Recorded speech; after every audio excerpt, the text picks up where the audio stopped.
Hey, happy Thanksgiving and welcome to Ken's Cardboard.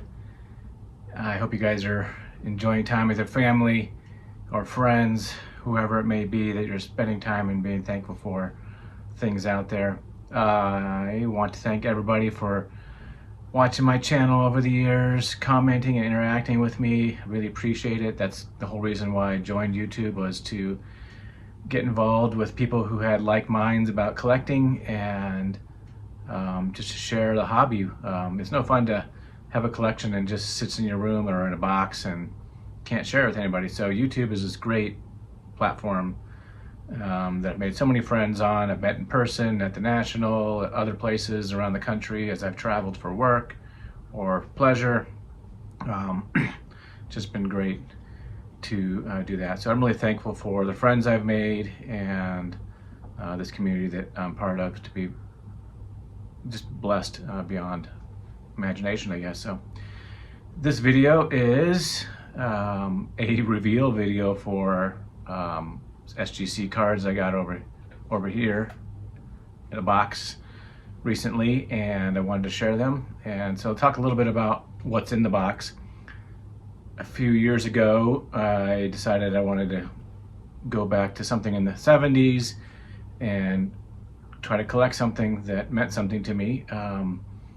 I started collecting, my first packs I opened were in 1978, a couple of packs that I got at Dodger Stadium. My parents took me to there, and I still have those cards today. There's a couple of them right here that I have.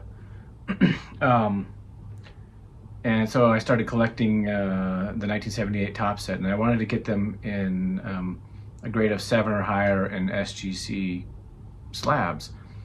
That was a goal of mine. I could go and just buy all the cards ungraded and it wouldn't be any type of a challenge. And, you know, I like the way they look in the slabs. And the National in 2023, I was hanging out with my buddy Dylan, and I saw this table that had like 4 or 5 of these cards, and I ended up buying them for like 40 bucks. I think I got for like 4 cards.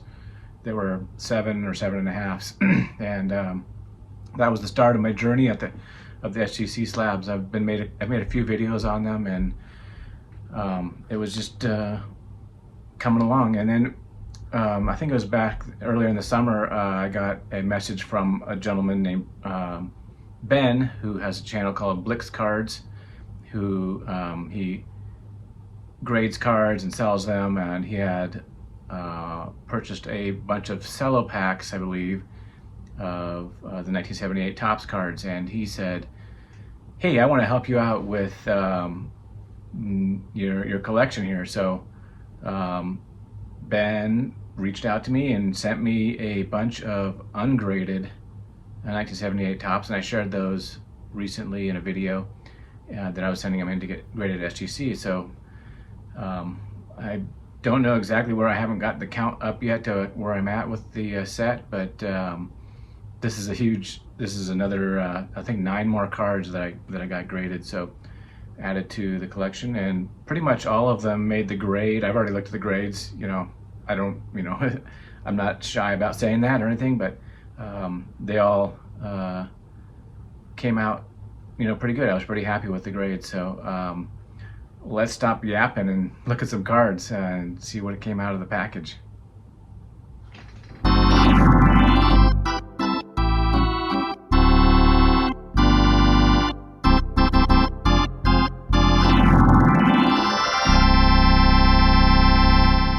All right, we're back. Got the box of SGC here.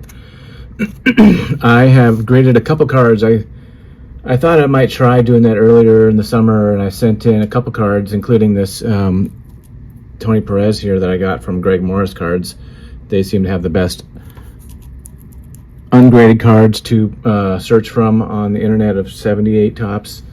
They're more trustworthy than maybe some other person out there who trying to hide the fact that cards are damaged or whatnot. So I'm gonna have to grade more cards because there's a lot of players that I'm looking in this collection and that are not, you don't see on the internet or graded very often, because they're not top tier Hall of Famers or whatnot. So so the Tony Perez is one of them that got graded, and it came out at 9.5, and that's pretty amazing. So one of the other ones that got graded was not quite as high. think it was a Lou Brock card. So put this card on the bottom over here because that's a different card. So over here is where I keep all my 78 top slabs. Here's the Reggie Jackson record breaker, for example. And it's not going to be able to hold all of the whole set that I'm looking for. So 1, 2, 3, 4, 5, 6, 7, 8, 10, 11, 12, 13, 14, 15, 16, 18, 19, 20, 21, 22, 23, 24, 25, 26, 27. I have like 27 of like 60 something cards. So I got 9 more in this stack over here. So first up we have, and again, thanks again, Ben, for sending these cards over to me, and definitely gonna find a way to pay you back for that. Here is the first one. Red Sox, Fergie Jenkins, a 7.5. Very happy because, like I said, I'm collecting these in a 7 or higher. It's not perfectly centered, but it's good enough for my collection. Some of these may not be centered. I may get one that's better if I see one down the road. But you know, again, like I said, you don't see Fergie Jenkins cards. And I'm collecting the Hall of Famers and the All-Stars, and also like the award winners, like Cy Young award winners or MVPs. There's another Red Sox. Dwight Evans didn't quite make the cut of a 7 with a 6.5, so a little bit off center, left to right. I think this is a card that should have had the All-Star logo on it because Dwight Evans was one of the All-Stars. So in 77, so got 2 Red Sox there, 3 Red Sox. Here we go, Jim Rice. This one did make a 7.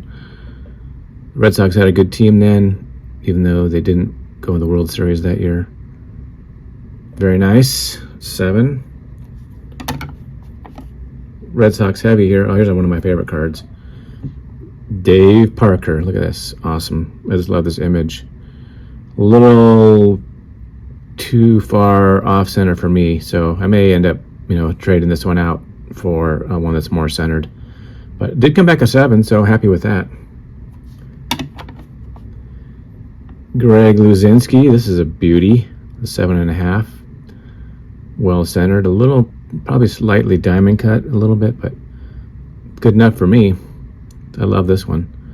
Greg Luzinski, power hitter for the All-Star National League with the Phillies.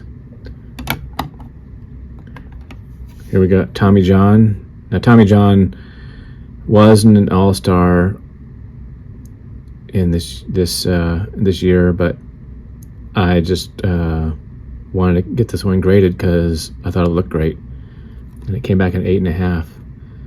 And in 75, he was on the DL for having his Tommy John surgery. He's famous for it. Named after him. Who's up next? Another Dodger, Don Sutton. This came back an 8. Very nice to add Don Sutton, Hall of Famer with his afro. Got the nice All-Star logo there.